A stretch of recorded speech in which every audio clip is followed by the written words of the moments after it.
Yo, what's going on, everybody? Thank you again for clicking on this video. Today I'm coming at you with a video about what I learned from the 2022 fantasy football season, what we can take into next year. The landscape is always changing, so there's going to be new things to learn every single year, and we have to keep up to date because it's always going to be changing. So we want to look back and make sure we're able to learn from our mistakes, because I think that's one of the most important things that we can do. Now, before I actually get into those lessons, make sure you drop a like on this video. Every single like helps out a ton. I can't say that enough. Comment what else you guys want to see or any input you have on this, and make sure you subscribe because we got content coming the entire off season. Going to be getting into rookie and dynasty stuff pretty soon, but for right now we're still going to be reviewing the 2022 season. I just dropped my awards videos for this season, so if you haven't seen that yet, make sure to go check that out. And with all of that housekeeping out of the way, let's get into the actual lessons learned. So the first one that I'm going to talk about is about wide receivers, and elite wide receivers. We should just understand that they're elite. We've started to see this a little bit over the past couple of years, but there's always been this notion that when elite wide receivers leave the team that they've been on and have been really good with, they aren't the same level. And I think over the past 2 to 3 years, we've definitely started to see that change. We saw it with DeAndre Hopkins going to the Arizona Cardinals. He was still unbelievable when he got there. Stephon Diggs going to Buffalo Bills after he was in Minnesota. He got even better than he ever was and helped out Josh Allen a bunch. But those are both pretty new and have not been the normal, but we got some more examples of it this year. And coming into the season, it was something I definitely wanted to keep my eye on,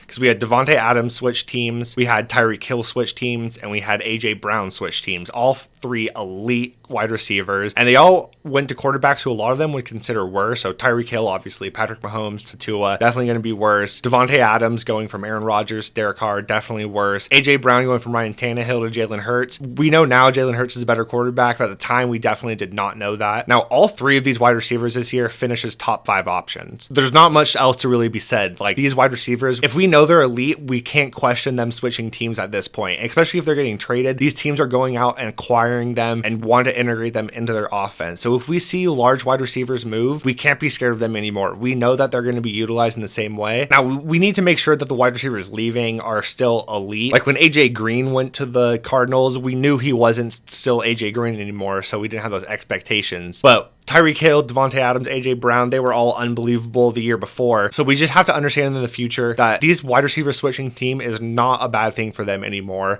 They're going to be elite no matter what. So we've got to keep that in mind. I think a lot of people have realized that more recently, and there's probably some people who are newer to fantasy who probably think that that's obvious, but let me tell you, that has not always been the case. But I think going forward, we just need to understand that that's what's going to happen. And kind of on the other end, going on to my second lesson learned, it's going to be that these minor quarterback upgrades do not make a difference for these wide receivers. Now, we had a couple examples of these. We got DJ Moore getting Baker Mayfield, Michael Pittman getting Matt Ryan, and Terry McLaurin getting Carson Wentz.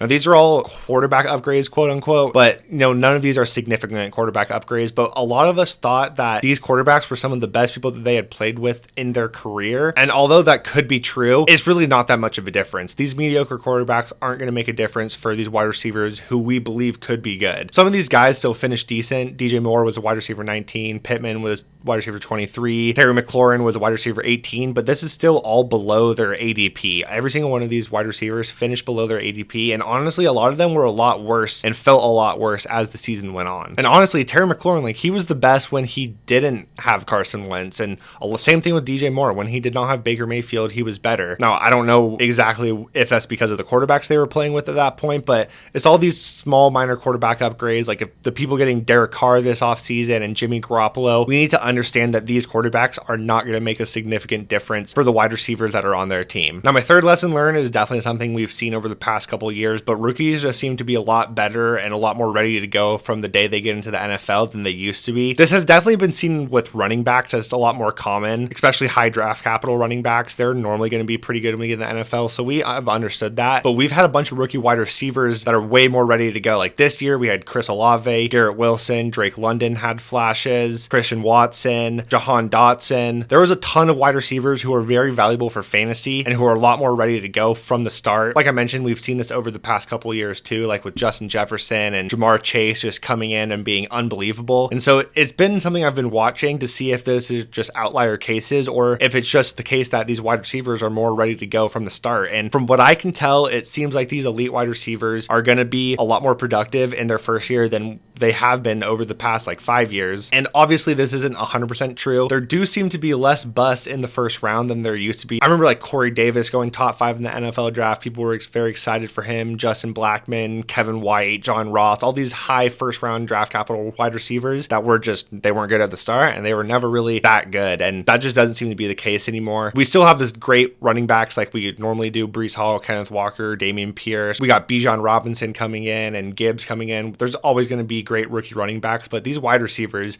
seem more ready to go than they ever have been. So I think that we got to start valuing them a little bit differently in the draft season. Well, obviously not always, but there are going to be rookie wide receivers who are great every single year from this point going forward, it seems like. Now, on to my fourth lesson learned. It's about the tight ends, and they suck. All of them, besides Travis Kelce. I don't really want any of them at this point. That's kind of what I got from this year. Travis Kelce was really the only person who was consistently good. The tight end 2, 3, and 4, they would have been wide receiver 3s this year, and the tight end 5 and on are wide receiver 4s and below. These high-end tight ends just, they're not really difference makers unless they're Travis Kelce, it seems like. We thought maybe Mark Andrews, and he still could be, just Lamar was hurt a lot this year, and he was hurt a lot this year, so that could be a difference. And George Kittle definitely had flashes with Brock Purdy. TJ Hawkinson was pretty good on the Vikings, but a lot of other guys who were really good this year, like Taysom Hill and Evan Ingram and David Njoku, they were all drafted super low, and throughout the entire year, there was always streamers available that were doing just as well. Like, so many of these things are shot in the darks, and if you're drafting a tight end early at this point,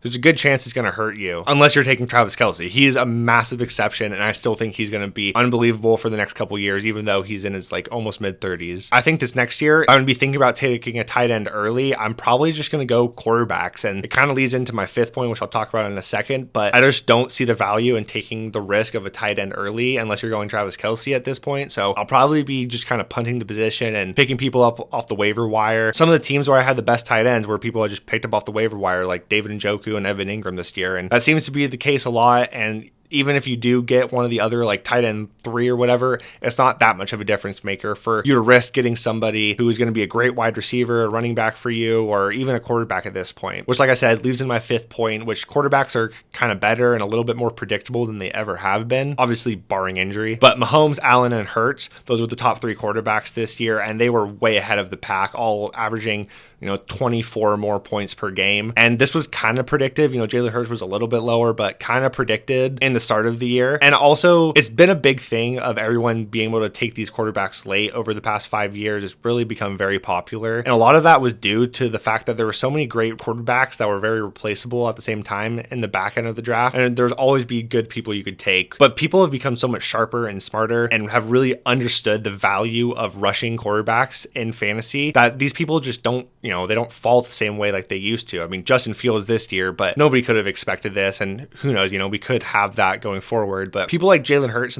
if this was a couple years ago, would have gone way further. And even in the draft process, they were like he was like the quarterback 6. And so I do, like I said, with the tight ends, I don't really want one of those early guys. But if I'm able to get a Mahomes or a Hurts or an Allen, and they're, putting up 25 plus points for me every single week, I think I'd much rather have that at this point. So I think the philosophy on the quarterbacks and tight ends are going to change a little bit going forward, which also kind of leads into my sixth point, which I'll talk about. But it's definitely something that I'm going to have to look more into in the offseason, look more into the numbers and really see what the difference is, and kind of see what the landscape looks like for the ADP of the quarterbacks, because I have about 8 quarterbacks in mind right now that I would be pretty comfortable with having on my team. And then beyond that, like I really want one of those guys, and probably really want one of those top 6 guys. That's something I'm gonna have to look more into as the offseason goes on, so make sure to stay around and we can dive into that together. Now, the last lesson I learned is kind of about the overall landscape, like I was just talking about. It seems to be in a massive shift right now. This past year was one of the weirdest years I think anyone has ever seen in fantasy. The scoring was way down. There's way more running back by committees, so there's not as many just workhorse running backs, even though it was one of the lowest scoring running back years in total. We saw so many people succeed this year with 0 RBs, which, I think a lot of people might overcorrect and try to go too far forward with the 0 RBs, and then RBs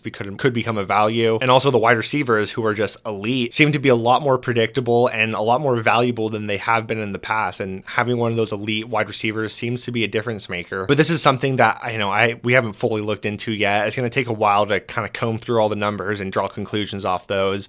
So it's going to take some time throughout the off season, like I talked about. Stick around. So just stick around. I'll be going through all of that, going through all of the hard work for you guys, and just putting it out here, because I don't know my exact conclusions on all of this yet, but I think it's pretty obvious that the landscape of fantasy football is in the midst of a change right now. So we want to stay ahead of it, want to stay on top of it, and I'm pretty excited to look into these numbers because I'm very fascinated to see really the comparison of this year to other years and kind of see what's going on and what we might predict going forward. But yeah, those are my top 6 lessons that I learned this year from fantasy football. Let me know what you guys think of them. If there's other things you guys learned and want to mention, make sure you put them down there. Or if you don't agree with some of the things that I said, I would also love to hear that. Really just kind of absorbing information at this point. I think my next video is probably going to be something to do like way too early 2023 rankings, something like that. So stay tuned for that. I don't know exactly, but we'll be having more videos coming out soon. So make sure you subscribe so you can stick around for that. And also drop a like on this video. Helps out a ton. I'll see you guys in the next one. Later.